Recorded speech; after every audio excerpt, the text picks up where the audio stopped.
कुरान पाक ला करके जुनैद बगदादी के सामने रखा और कहा, जुनैद क्या ये मेरे नबी की तस्वीर नहीं है? आंखें देखना हो तो पढ़ो, मा ज़ागल बसर हुआ मा तगा, चेहरा देखना हो तो पढ़ो, वद्दुहा वल्लैलि इज़ा सजा, हाथ देखना हो तो पढ़ो, वमा रमैत इज़ रमैत वलाकिन्नल्लाह रमा, अगर कदम देखना हो तो पढ़ो, ला उक़सिमु बिहादल बलद व अंत हिल्लुम बिहादल बलद, अगर सीना देखना हो तो पढ़ो, अलम नशरह लक सदरक व वज़अना अन्का विज़रक, अगर इस नबी की गुफ्तार देखना हो पढ़ो, वमा यंतिकु अनिल हवा इन हुवा इल्ला वहयु यूहा, इस महबूब की अताएं देखना हो तो पढ़ो, इन्ना आतैना कल कौसर, नारे तकबीर। अगर पढ़ना है तो कंजुल ईमान से पढ़ा करो, जहां बरेली का इमाम ये भी बताएगा, कुरान पढ़ने वाला अपने नबी को ये नहीं कहेगा मेरा नबी मेरे जैसा था या उसका इल्म ऐसा था वैसा था, बल्कि बरेली का इमाम बताएगा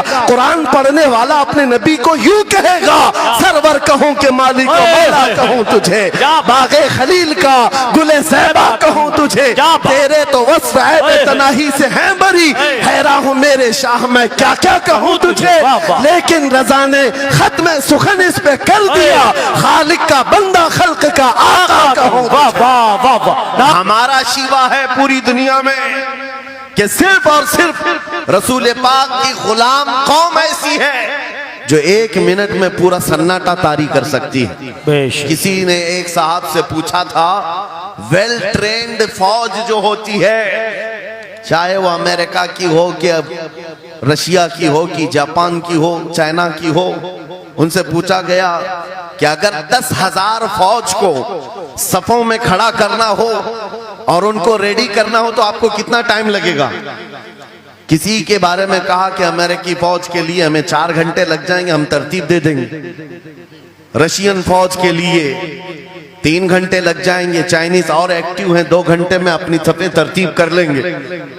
उस मुसलमान दानिश्वर ने कहा, अल्लाह का करोड़ों एहसान है, 1 लाख से ज्यादा का मजमा होता है हरम काबा में भी और हरम रसूल में भी। इमाम सिर्फ 1 मिनट में कहता है सफे दुरुस्त कर लो, किसी को डंडा मारने की जरूरत नहीं, सबकी सफे खुद दुरुस्त होती है। ये कौम है जो अपनी सफे खुद दुरुस्त करती है। मस्जिदों में, जुमा में, ईदगाह में जाकर कोई लकड़ी लेकर नहीं फिरता कि अपनी अपनी सफे दुरुस्त कर लो। हर एक को इतना शऊर है कि अपनी सफे कैसे दुरुस्त की जाती है। जब आपको अल्लाह ताला ने ये नेमत अता की है, मस्जिदों में सफे दुरुस्त कर सकते हैं 1 मिनट के अंदर, ईदगाह में 1 मिनट में हमारी सब दुरुस्त हो सकती है। ऐ नौजवानों, दुनिया को ये बताओ, सिर्फ मस्जिद और ईदगाह नहीं, दुनिया के हर मैदान में हम अपनी सफे दुरुस्त कर सकते हैं। सुभान अल्लाह, हर मैदान में हमारी सब दुरुस्त हो सकती है।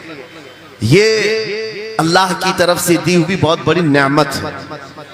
बस अब मजमा जो खामोश है और मुतवज्जे है, अब मेरी बात को आगे मैं बढ़ाता हूं, तवज्जो से सुने।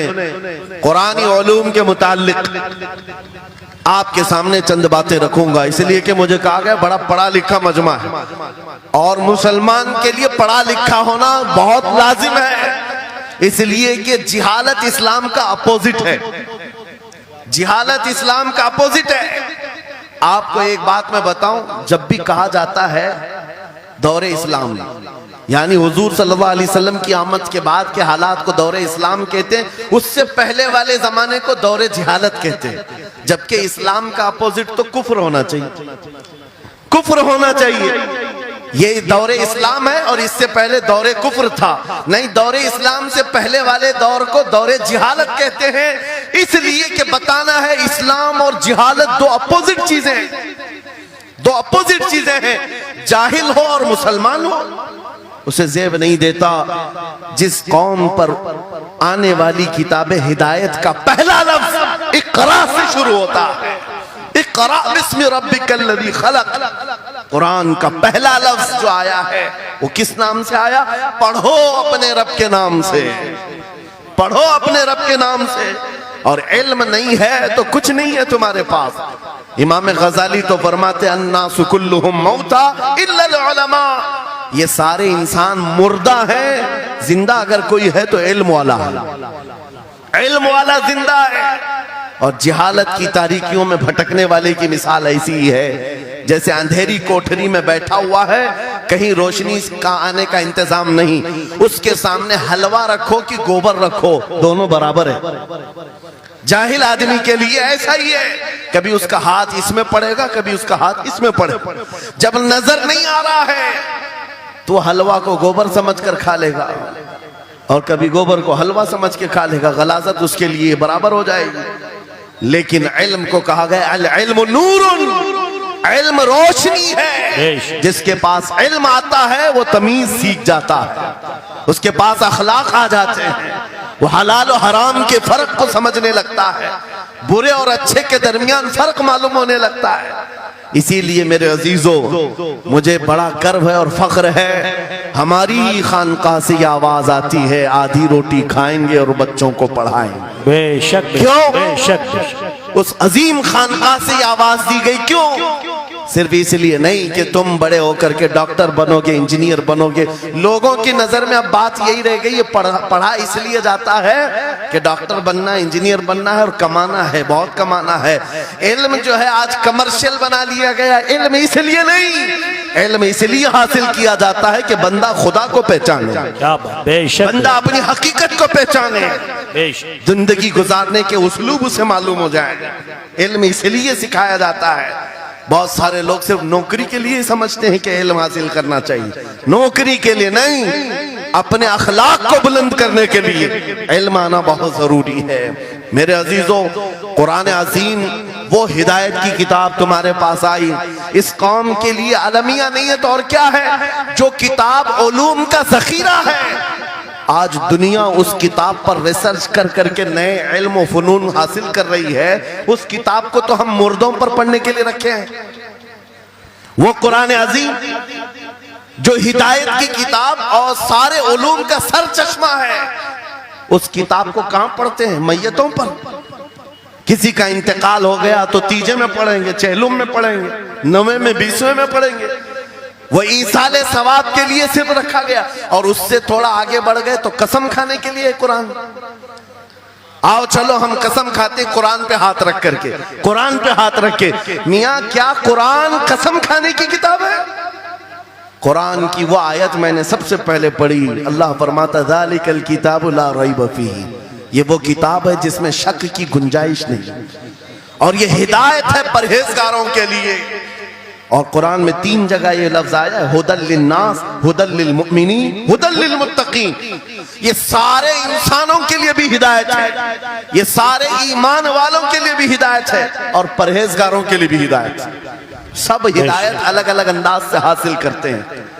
बारिश एक ही है बरसने वाली, जमीनें अलग अलग हैं। बहुत नरम जमीन हो तो वो जमीन बारिश से फायदा ज्यादा उठाती है, और थोड़ी सी ओबड़ खाबड़ जमीन हो तो वहां से फायदा कम आता है। बारिश एक ही है, कुरान बारिश हिदायत है। जिसके दिल की जमीन जितनी नरम होगी उतना वो उससे हिदायत उठाएगा। सुभान अल्लाह, बेशक, उतना उससे फायदा उठाएगा।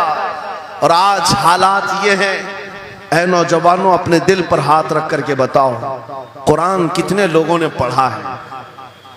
कुरान कितने लोगों ने पढ़ा? मैं हाथ नहीं उठवाता, किसी भी बात पर हाथ मत उठाया करो। ना ही झूठे हाथ उठाना है, ना सच्चे हाथ उठाना है, ना ही किसी और को शर्मिंदा करना है। अपने दिल पे हाथ रख करके बताओ कुरान कितनी मर्तबा पढ़ लिया। क्योंकि कुरान पाक, बहुत सारे लोग ये समझते हैं मदरसे में बचपन में एक बार पढ़ लिया तो उसका हदिया हो गया, खत्म हो गया है, अब इसके बाद फिर हमारी मैयत पे ही पढ़ा जाएगा। इसलिए तो कुरान के उलूम से नावाकिफ हो गए।